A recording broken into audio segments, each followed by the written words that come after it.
We are young adults, surrounded by a world of sin. and this is The Fire Within. Hello, I'm Chase, and this is The Fire Within. Welcome or welcome back. If you're new here, make sure to subscribe, like, and tap that bell for more notifications on when we post.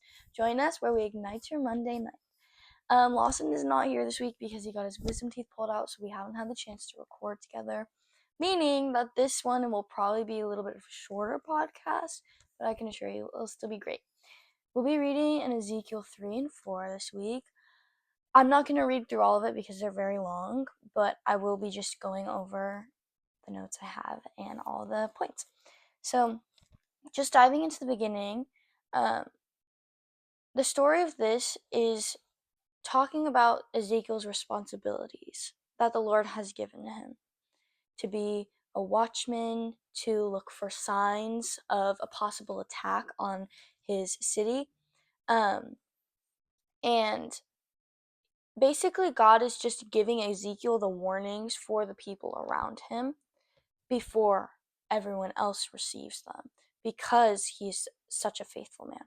So, I'm going to dive into what I have, and the title of this is Blindness of the Sinner Becomes the Pain of the Servant. And we are called the servants of Christ. So, that's just for preference. The voice said to me, Son of man, eat what I am giving you. Eat this scroll, then go and give its message to the people of Israel. So I opened my mouth, and he fed me the scroll. Eat it all, he said, and when I ate it, it tasted as sweet as honey. Then he said, Son of man, go to the people of Israel with my messages. I'm not sending you to some foreign people whose language you cannot understand. No, I'm sending you to the people with strange and difficult speech. If I did, they would listen. I'm sending you to the people of Israel, but they won't listen to you any more than they listen to me, for a whole lot of them are hard-hearted and stubborn. But look, I have made you as hard and as stubborn as they are. Basically meaning that they are even ground. They have something that they can relate to Ezekiel on. I have made you as hard and as stubborn as a rock. So do not be afraid of them or fear their angry looks, even though they are such rebels. Then he added, Son of man, let all of my words sink deep into your own heart first. Listen to them carefully for yourself.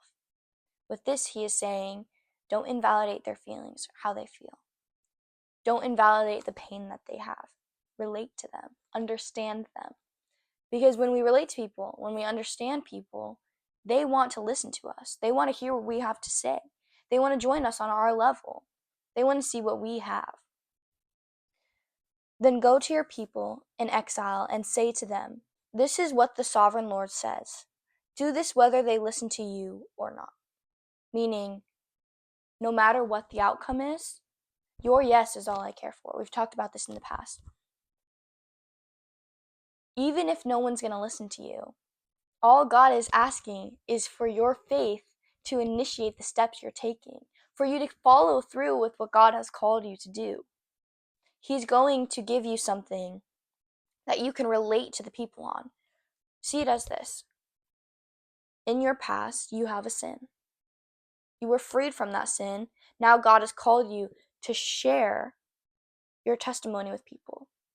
You're scared saying, who's going to listen to me if I'm talking about the unrighteous things that I used to do when I'm trying to clothe them with the righteous blood of Christ? And God's saying, no, that's exactly what I want. I want you to go in a saint now, but relate to them of the sinner you were. Because when you go into the crowd and you say, I have a great thing to tell you, I have a freedom to share with you, a salvation to let you recognize, they're not gonna listen to you until you say this. Because I too was a sinner. I too was in your position. And then they want to hear what you have to say. How did he come from where I am now to be where he is right in this moment? Then the Spirit lifted me up, and I heard a loud rumble sound behind me. May the glory of the Lord be praised in his place. It was the sound of the wings of the living beings as they brushed against me and each other, the rumbling of their wheels beneath them. They're talking about angels. The Spirit lifted me up and took me away. I went in the bitterness and turmoil, but the Lord's hold on me was so strong. Then I came to the colony of Judean exiles in Tel Aviv, beside the Kibar River. I'm probably saying all of these things wrong, but that's okay. I sat there among them for 7 days, overwhelmed. Is it going to be easy to sit in a crowd of bitter, angry people? No. Is it going to be overwhelming? 100%. Is it what God's called you to do? Yes. Are you going to do it and follow through? Yes. So, what I have here is, when do you talk of your faith? And when do you stay away and on guard? God was sending him into an area of unsafe, unrighteous people to talk about his faith, to put his life at risk for Jesus. When are you bold and when do you stay in solitude? Did God tell him to go hide, to go stop talking about his faith? I'm sorry, I have a calling for you, but the circumstances are a little bit different than I anticipated. No. God knows. God knows ahead of time. So we follow through, whether it be in danger or whether it be in the safest place. When has God called you? Ezekiel wondered these same things. How can I be holy and honor God if my surroundings don't? How do I stand up and stand out without risking my life? Our world is like Jerusalem right now, and we are Ezekiel. Verse 3:24 through 27 says this: And the Spirit came into me and set me on my feet. He talked to me and said, Go, shut yourself up in your house.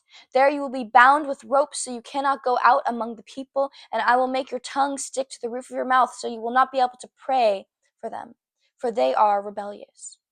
But whenever I give you a message, I will loosen your tongue and let you speak. Then you will say to them, This is what the sovereign Lord says. Some of them will listen, but some will ignore you, for they are rebels. When you go, you're not going for everyone. You're going for the one. You don't know who it is. Maybe God has shown you who it is. When you go where God has called you to go, there is a purpose behind it. There is a reason, a significance behind it, because someone in that crowd is longing for the one thing that you have to say. So don't be discouraged when everyone else walks away.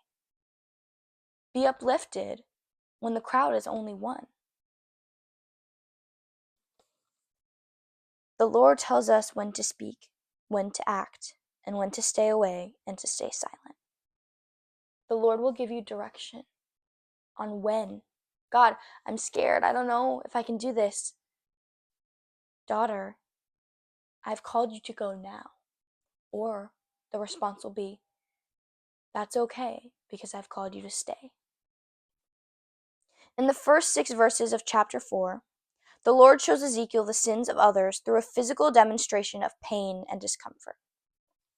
And now, son of man, take a large brick and set it down on the front of you. Then draw a map of the city of Jerusalem on it. Build sage ramps against the city walls. Surround it with enemy camps and battering rams. Then take an iron griddle and place it between you and the city. Turn toward it and demonstrate how the enemy will attack Jerusalem. This will be a warning to the people of Israel. He's giving him an illustration to show people, like your pastor does an illustrated sermon. This is what he's giving Ezekiel to display the pain and agony that will come if they don't listen. Now lie on your left side and place the sins of Israel on yourself. You are to bear their sins for the number of days you lie there on your side. You will bear Israel's sins for 390 days, 1 day for each year of their sin. After that, turn over and lie on your right side for 40 days, 1 day for each year of Judah's sins. We will suffer long and hard for the people we do not show the truth of their sin. God's not just showing the people who are suffering what's going to happen if they don't confess, if they don't turn to him. He's showing us what we're going to suffer if we don't step out and share him with people. Ezekiel wondered what he had done wrong. Why do I have to suffer in these ways? The Lord showed him it wasn't his fault. This was an example of the pain shown to those who sin. so he would grow sympathy towards the sinners and lead them to truth. God is saying, this pain that you're feeling right now is only an ounce of the pain that they're going to feel for the rest of their eternity. So step out, share the word, share your faith with them. I want it to hurt when you think of these people that I have created and their destiny completely getting washed away. Them suffering for the rest of their life. I want that to touch you somewhere where it hurts. These sinners will fear their every day and waste away under their punishment. It's not your fault for their sin. Yet do we sit here doing the mundane, never fearing for the sinner's life, not caring where they go, if we could have prevented it? Because of that and that alone, God tries to show Ezekiel, God tries to show us the pain they will feel. How we take part in that pain by staying quiet and keeping our faith hidden. What happens if you stay quiet all your life? Will you live an eternity of the sinner's pain? How many sinners could have been saints if you stepped out? How many of them are suffering right now because you're sitting in solitude? Because of our silence and because of our solitude, we create a blindness in the sinners, which becomes a pain for the servant. Because of us not stepping out and not telling people the truth, they're unaware. There's a veil upon them. They're unaware of what's going to happen. They're unaware of what they're doing right now, where it's going to lead them. And we are aware, and we let it pass by us every day. Every moment someone walks by you on the street, every moment you see someone confused and in pain, someone who feels unworthy because of the sins they've committed, remind them that you were there once and God redeemed you so that they can be redeemed too one day. Remind them that God has a calling and a purpose on their life, that they are just as important. And with that grace, remind them of the repercussion that will be faced if they don't turn to God. The eternity that they will have in agony and suffering if you don't speak up, if you don't open their eyes. Think of it like this. Your best friend is blind, and you are seeing the most beautiful sunset. And it hurts on the inside when she's standing right next to you, when he's standing right next to you, and has no idea the beauty of it. Their eyes are closed to the most wonderful colors, the patterns that you get to see new every single day. And all you want for them is to give them your sight. So as a saint, that blind friend that was just standing next to you is every sinner that you've walked by, every sinner you've witnessed in your life, and all the sinners you will in the future. Desire to give them the sight you have. Desire to open their eyes to the truth, to the blessings, to the sunset God has in his kingdom for them. We are Ezekiel, and our world is Jerusalem. We have the pathway. We have the map. We have the warnings. God has already written it for us. He's already told us of it. It's right here. So take it and share it. Open people's eyes. Because the sight you have shouldn't stop you from opening others' eyes. Don't let the blindness of the sinner become the pain of the servant.